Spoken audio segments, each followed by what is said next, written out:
Hi అండి, welcome to మా channel అరుణ CSN. బాగున్నారా? మేము బాగున్నామండి. ఈరోజు 5వ రోజు కదండి నవదుర్గా పూజలోను. లక్ష్మీమాత పూజ, మళ్ళీ స్కందమాత పూజ అండి చేశాను. ఇదిగోండి ఇలాగ అలంకరించుకున్నాను. ఇదిగోండి ఇలాగా వస్తున్నాయి చెట్లు. ఇదిగోండి ఇలాగా ఇంకా చాలా పెద్దగా అవుతాయి అన్నమాట. ఇది ఎంతో మనం శుభ్రంగా చేసుకుని భక్తితో చేసుకుంటూనే శుభ్రంగా వస్తాయండి. ఇవి చాలా పవిత్రం కదా. ఇవి మన మగవాళ్ళు పర్సల్లోనూ ఆటల్లో పెట్టుకోవచ్చండి. దేవుడి దగ్గర పెట్టుకోవచ్చండి. మన పైడితలంది సిరిమాన్ చెట్టు ఎలాగ పెట్టుకుంటామో అది తెచ్చుకొని అలాగేనండి ఇవి కూడాను దసరా రోజు తీస్తామన్నమాట. అందరికి పంచొచ్చండి. డబ్బులు పర్సల్లో నాటుల్లో పెట్టుకుంటామండి దేవుళ్ళని. ఇదిగోండి మందార పువ్వులతోటి, ఈరోజు మందార పువ్వులతోటి ఇది సజావట్ చేసుకున్నాండి. కొంచెం కలువ పువ్వులు చిన్న చిన్నవి దొరికాయండి పువ్వులు ఇలాగండి. ఇది విఘ్నేశ్వర పూజ చేసుకున్నానండి. ఇక్కడ మళ్ళీ ఇక్కడేమో అభిషేకం చేసుకున్నానండి. ఈరోజు ఏంటంటే పువ్వులతో కాకుండా నేను రూపాయి బిళ్ళలు, తామర గింజలు, మళ్ళేమో వెండి పువ్వులతో చేసుకున్నానండి. నేను ఇలాగా అష్టోత్తరం చదువుకున్నాను. దుర్గాదేవి అష్టోత్తరము, లక్ష్మీమాత అష్టోత్తరం చదువుకున్నానండి. అన్నీను ఈ ఫ్రూట్స్ అన్నీ పెట్టాను అనమాట. ఇలాగా ఇదేమండి దీపమేమో అష్టలక్ష్మిదండి, మాతా లక్ష్మీదేవిది. ఈ దీపం పెట్టుకుని శుక్రవారం మంగళవారం పెట్టుకుంటానండి నేను శ్రీ యంత్రం పూజ చేసినప్పుడు. ఇదిగోండి ఇది కొబ్బరిది ఈరోజు కొత్తగా పెట్టుకున్నానండి 2 దీపాలను. ఇక్కడ కుంకుమ పూజ చేసుకున్నానండి యథావిధిగాను మాతాకి. ఇక్కడ లక్ష్మీమాత. ఇదిగోండి ప్రసాదాలు.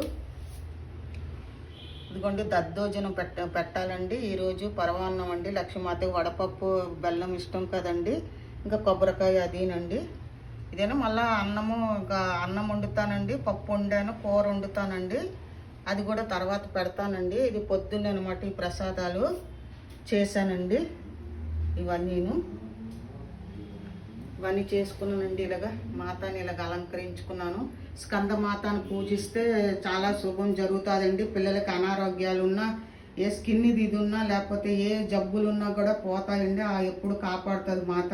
లక్ష్మీమాత మన సౌభాగ్యవతులకి పసుపు కుంకుమలతోటి ఆశీర్వదిస్తా మాత ఉండాలని. లక్ష్మీమాత మన ఇంట్లోనే ఉండాలని చెప్పేసి ప్రార్థిస్తున్నానండి.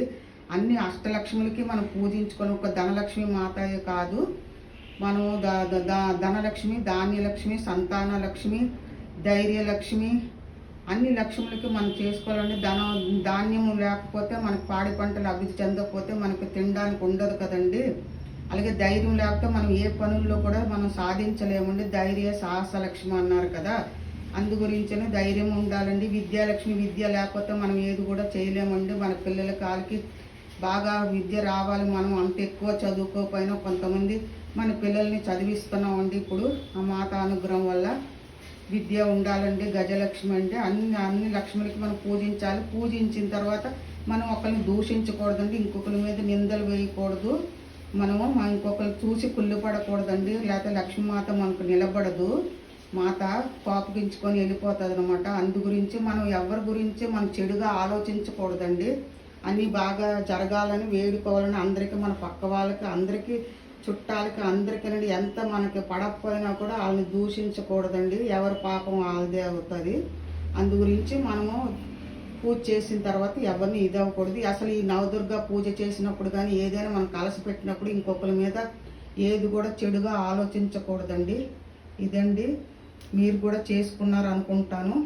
చేయని వాళ్ళు సప్తమి, అష్టమి, నవమి చేసుకోండి తప్పక. 3 రోజులు అన్ని పూజలు చేస్తాం కదా. అలాగే దుర్గాదేవిని పూజించుకోండి. ప్రసాదాలండి ఇది. Thank you so much. మీకు ఇంకొకసారి నవదుర్గా మాతకి జై అని. మాతలు మీకు శుభం కలగాలని, మీ పిల్లలకి సౌభాగ్యం కలగాలని, విద్యా బుద్ధి అన్నీ మంచి బుద్ధులు ఇవ్వాలండి పిల్లలకి. ముందు మన పిల్లలు మంచి బుద్ధులతో ఉండాలి. అందరికీ థ్యాంక్ యూ సో మచ్. మీకు నచ్చితే ఒక లైక్ చేయండి, షేర్ చేయండి, సబ్స్క్రైబ్ చేయండి, చూడండి కంపల్సరీగా. ఏదైనా తప్పు ఉంటే చెప్పండి మీకు తెలిస్తే. Thank you. నా విధానం ఇదండి, నేను ఇలా చేసుకుంటాను అన్నమాట. Thank you so much.